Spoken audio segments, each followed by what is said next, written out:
another Indie News Network family member, Tara Reade. Let's see. Can we make this a little bigger? Yeah, you can. How does that look? Sure. That better? Looks good to me. Excellent. Tara, our friend, family member, she wrote an op-ed that was featured in RT yesterday called "How Time's Up Became Complicit in Rape Culture." Yep. And it is tough to read. Explicit nature. Put the kiddies out of the room and earmuffs on this one, because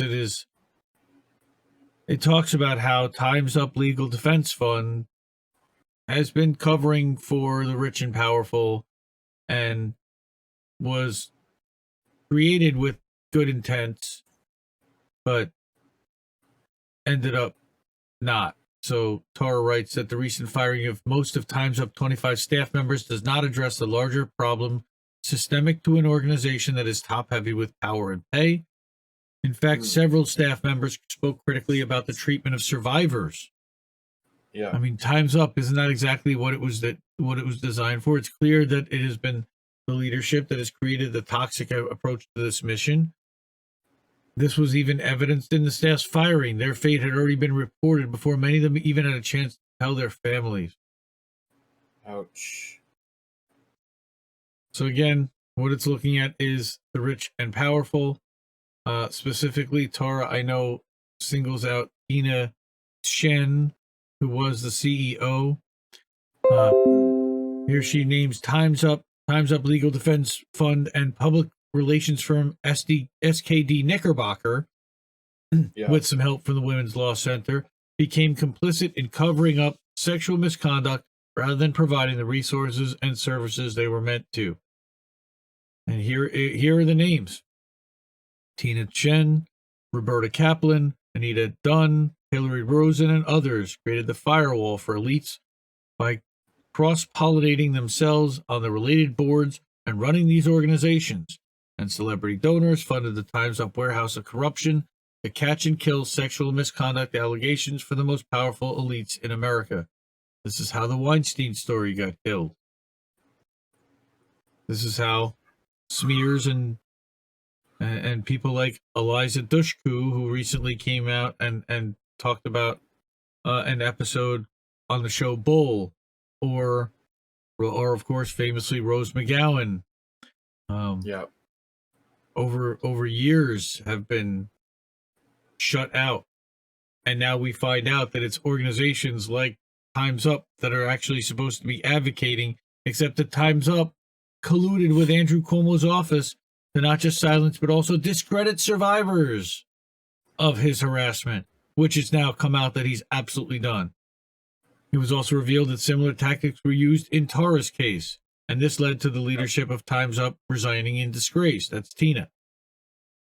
After a vile public statement about the revelations by one of the co-founders, Shonda Rhimes, the Hills Rising examined the trajectory of Time's Up unraveling. The findings were illuminating and damning. So, and she walks through the timeline. Again, I highly encourage everyone to go through this article. It is somewhat lengthy. No, actually, it's not that long.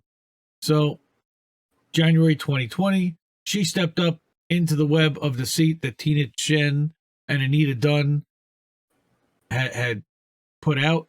She became trapped in a labyrinth of confusing connections as she tried to get legal and public relations help from them regarding coming forward about her history with Joe Biden. Like many other survivors, trying to get them to provide an attorney, she was strung along by Time's Up Legal Defense Fund as they extracted information about her case for reasons that became obvious in the months to follow. Time's Up ultimately refused to help her with public relations because apparently it would endanger their nonprofit status.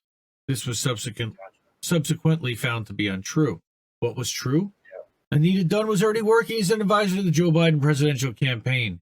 So Tara was literally going to a Joe Biden advisor, telling her about this problem, and she was turning around to Joe Biden, telling him that he's got this problem, and then advising her to go away and to not proceed with it, and to tell Joe Biden, yeah, this might be a problem, but don't worry, I've got it handled because I'm giving her guidance and I'm telling her what to do, and we're going to look out for the campaign. Gross is gross. Oh, by the way, Anita Dunn works in the White House now. Yeah.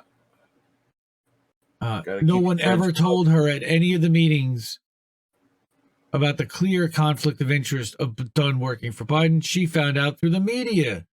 She also had sinister attacks of his campaign machine unleashed on her, taking a wrecking ball to her life through the media with the help of Anita Dunn.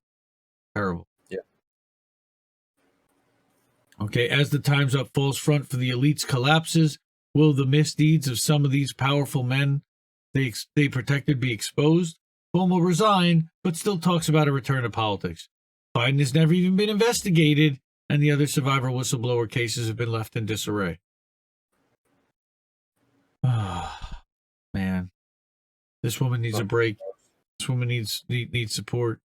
If you can support Tara in any way, shape, or form, please do. I know she's got a Ko-fi or Patreon somewhere that you can throw her a couple of bucks. Hook up Tara Reade. She really went out on a limb, and she did not do it for the money or for the notoriety or the prestige or the fame, because there's nothing positive that sits on the other side of that. You know, what she wanted was for everyone to know what this guy did and that it was done to her. And with him about to become the most powerful person in the country, she felt it was her obligation to scream it from the rooftops. And I give her all the credit in the world. I stand 100% with her. So, Tara, we're with you. We love you. Well, you better get hip to Indie Left. Indie Left. Indie Left.news.